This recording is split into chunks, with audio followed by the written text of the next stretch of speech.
I'm excited about this idea that technology has made us all more productive, but it's also created a bunch of work that is just not that fun to do. And I think AI is this amazing tool that's going to allow us to do things in a way that is much more efficient, but also allows us to focus on the things that make humans amazing creatures.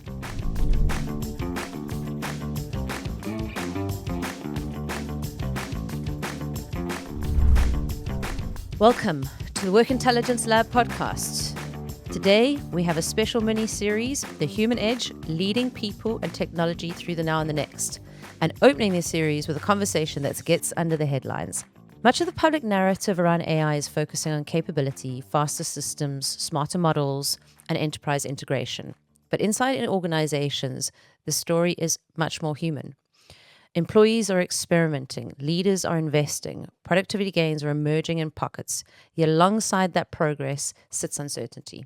What does it mean for my role? How do I stay relevant? Where do I begin? That's where this episode starts. So rather than leading with the data, we're going to begin with lived experiences. What happens when AI shifts from pilot projects to core workflows? What changes inside a workforce when the tools are no longer optional? To explore that, my colleague James speaks with Stephanie Cohen, Chief Strategy Officer at Cloudflare. From training and security to bottom-up innovation and the language leaders use when talking about change, this conversation looks at what it really takes to embed AI in a way that strengthens rather than unsettles the workforce. Here's James with the full interview. Hello, Stephanie. A very warm welcome. Delighted to be with you today. I'm James Hallahan, and I'm the European brand leader for Experis, part of the ManpowerGroup. Well, James, first of all, thanks for having me. I'm Stephanie Cohen. I'm the Chief Strategy Officer at Cloudflare. So the first thing we're going to talk about, Stephanie, is workforce sentiment. And what we're seeing from our own research is that within organizations, many people are comfortable with AI and adoption, but equally many aren't comfortable. What insights would you share in terms of those types of people and the why? Well, of course, AI is coming so rapidly that without question, there's a diversity of how people are using AI and thinking about AI. And the thing that we have found to be a level playing field for use and excitement around AI is training. It's not one of those things where it's easy for you to understand how you can use it. There's some simple use cases that people are using in their daily lives, but when they need to bring it to work, we have found that our highest return on investment is actually training our employees and helping them discover on their own the best ways for them to use it. And when it comes to your own AI transformational journey, what have been the key lessons that Cloudflare have learned in terms of AI adoption? First, we have to be security first. And so Cloudflare, more than 20% of the internet sits behind Cloudflare. We are a cybersecurity company, and so we have to think about security first. But security doesn't have to get in the way of innovation. It can be an enabler for innovation. And so we've learned, though, that when something is moving this rapidly, you absolutely have to think about security.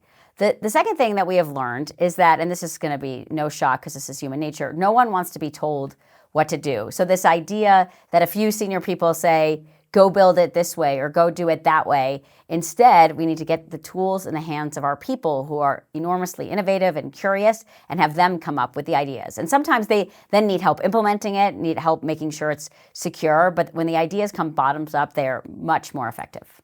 Fantastic. And when we meet with many of our strategic partners, we find that there's just a huge scale of upskilling and reskilling programs that are taking place at the moment to train people in that AI capability. What do you feel is the key driver of that for those organizations?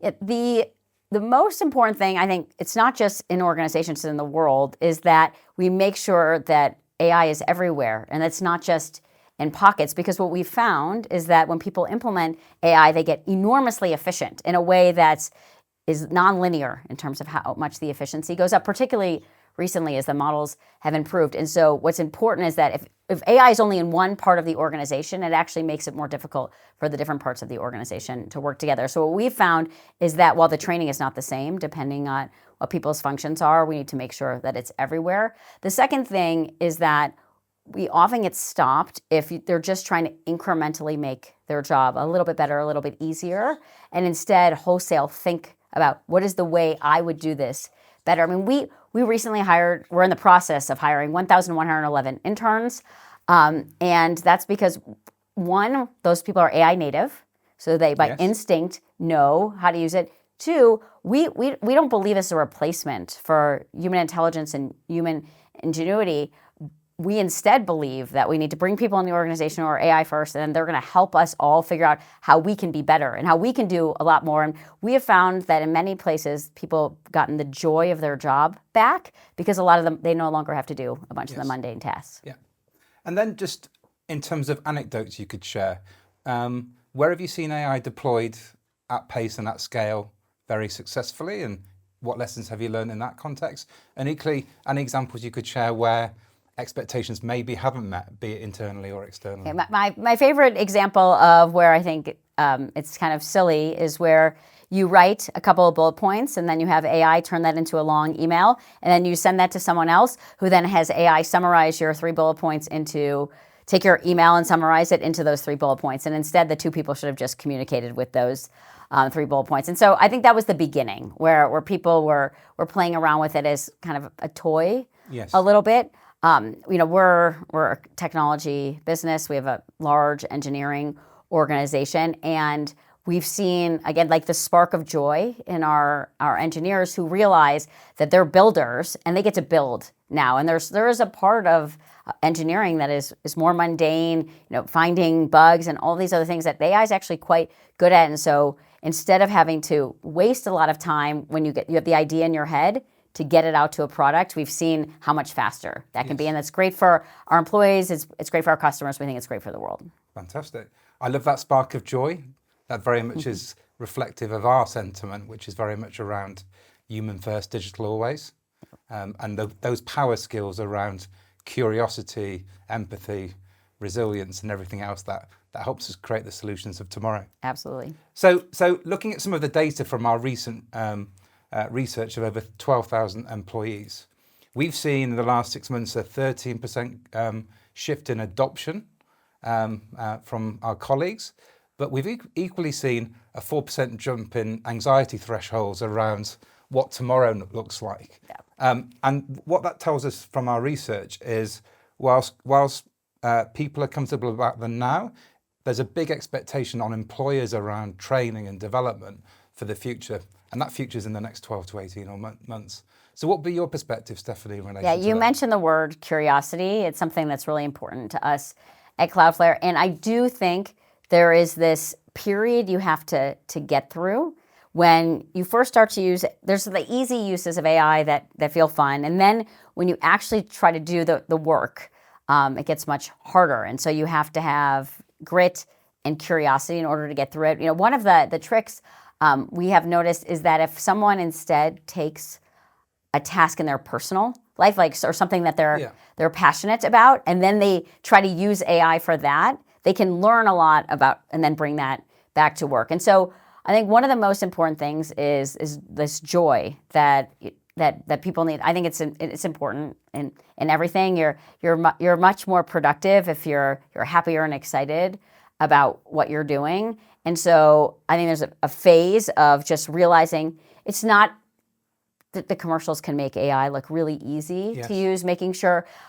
it's obvious that it's not that, it's a little bit more difficult than that. I was someone who actually does most of the training. He's product manager, does most of the training for our team. I had him early do a bunch of it with me, and it didn't go that well. Meaning it was hard. Like there was parts of it that were hard.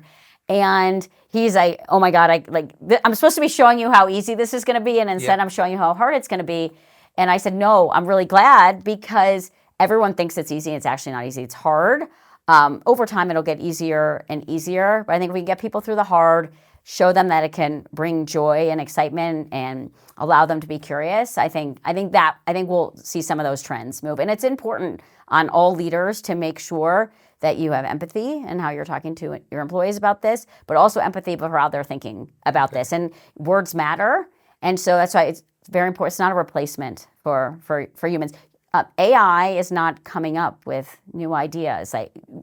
It needs high quality, original, human generated content and ideas to thrive. And I think the more we have that message, the better this will be. So talking about content creators, when you talk to content creators about AI, what's the most common thing that comes up? Yeah, creators are super excited about the promise of AI and what it can do for them, but they also want transparency and control. And so they want to understand what is happening. So if they have content out there on the internet, they want to understand who is trying to access that content and what they're planning to do with it. And then they want to be able to make their own choice about whether or not they write for superintelligence, whether their content is everywhere, whether they decide where it goes, or whether they want actually you to be in their environment experiencing AI. And so we find content creators excited about the promise for the future. They're naturally creative people, but they need to make sure that they understand where their content is going and how it's going to be used, and that they have the tools and capabilities for control. And that's one of the things that Cloudflare has been quite focused on doing. Last year in 2025, we announced Content Independence Day, which was about ensuring that we're in a permission-based system, Yes. that creators would have the transparency and control. And then many of them we need a sustainable ecosystem to emerge so that we can have high quality, original, human-generated content, because they generally need to make a living. And so they're very excited about things that we're doing to help them get compensated. But the number one thing they want is they want to know what's going on, and they want to be able to decide. So 25 years, very successful career in financial services.